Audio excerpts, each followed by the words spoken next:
এই স্বাধীনতাকে নিজের দলীয় স্বার্থে, গোষ্ঠী স্বার্থে লাগানোর চেষ্টা করেছি, মূল যেটা নীতিগুলো এগুলোকে থেকে সরে গিয়ে এখন সংবিধানের মূলনীতিকে রক্ষা করলে কিন্তু দেশে একটা স্বাধীন সুষ্ঠু শাসন ব্যবস্থা থাকতে পারে।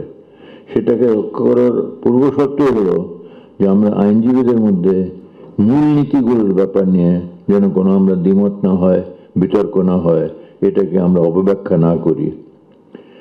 যদি এইটাকে আমরা নিশ্চিত করতে পারি, আমরা আইনজীবীদের মধ্যে থেকে নিজের এই দায়িত্বকে উপলব্ধি করে ঐক্যবদ্ধ থেকে যে যে মূলনীতিগুলো আছে সংবিধানের সেটাকে রক্ষা করার জন্য আমরা কোনো রকমের এখানে আপোষ না করি, তখনই কিন্তু আমরা সাংবিধানিক শাসন দেশে কায়েম হবে এবং সংবিধানের যে প্রশ্রয়ে মানুষ বাস করতে পারবে, অধিকার ভোগ করতে পারবে। এই জিনিসটা আজকে খুব জরুরি ভিত্তিতে আমাদের উপলব্ধি করা দরকার এবং আমাদের ঐক্যমতে পৌঁছে সিদ্ধান্ত নেওয়া উচিত যে আমরা সংবিধানের মৌলিক বিষয়ে মূলনীতিকে নিয়ে কোনো রকমের বিতর্ক করব না, দ্বিমত পোষণ করব না এবং সেই মূলনীতিকে কোনো অক্ষরে অক্ষরে যেন পালন করা হয় সেটাকে সব জায়গায় আমরা রক্ষা করব। কেন এর মধ্যে সব কিছু আছে, সংবিধানের আমাদের যেগুলো পাওয়ার কথা সব কিছু সেখানে স্পষ্ট করে বিধান করা আছে, কিন্তু এখান থেকে আমরা আইনজীবীরা নিজের মধ্যে বিভক্ত হয়ে এটাকে নানানভাবে অপব্যাখ্যা করে এইগুলোকে আমরা কার্যকর হতে দিচ্ছি না। এটি হলো মূল কারণ যে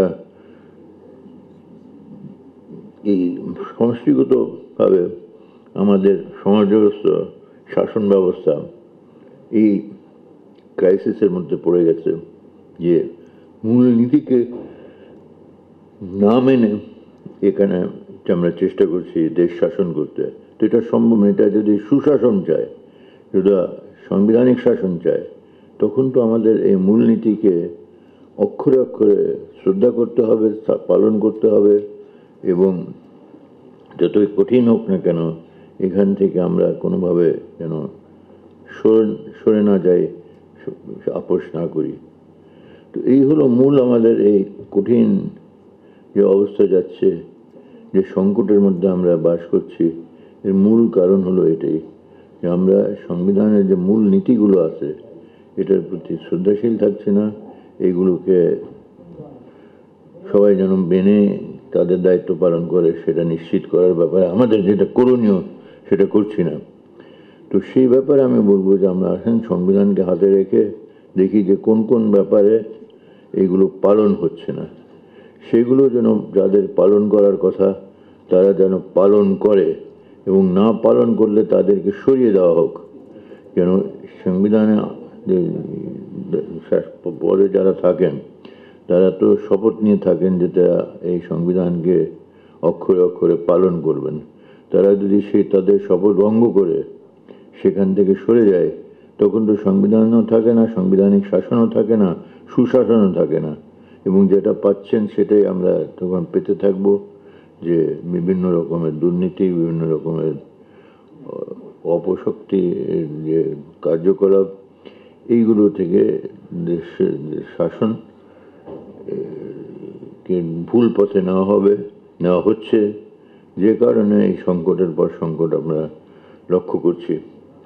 অর্থাৎ এটা বোঝার আর কোনো কিছু বাকি নাই। আইনজীবী হিসাবে এটা আমরা বুঝতে পেরেছি, কিন্তু এর প্রতিকার হলো আইনজীবীদের মধ্যে মৌলিক বিষয় নিয়ে, মূলনীতি নিয়ে দ্বিমত না করা, বিভেদ না করা, বিভিন্ন রকমের ভিন্ন মত দিয়ে একটা অবস্থা না তৈরি করা যেখানে মূলনীতি থেকে রাষ্ট্র পরিচালনার কাজ সরে যায়।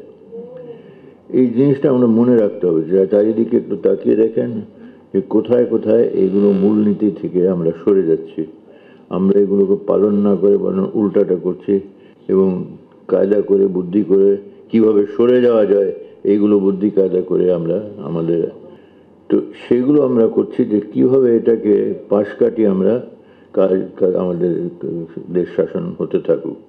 এখান থেকে আমাদের শুরু সরে সারতে হবে, এটা উপলব্ধি করতে হবে এবং এবার ব্যাপারে আমাদেরকে সবাইকে মধ্যে, আইনজীবীদের মধ্যে একটা ঐক্য যেটা আছে সেটাকে ফিরে আনা।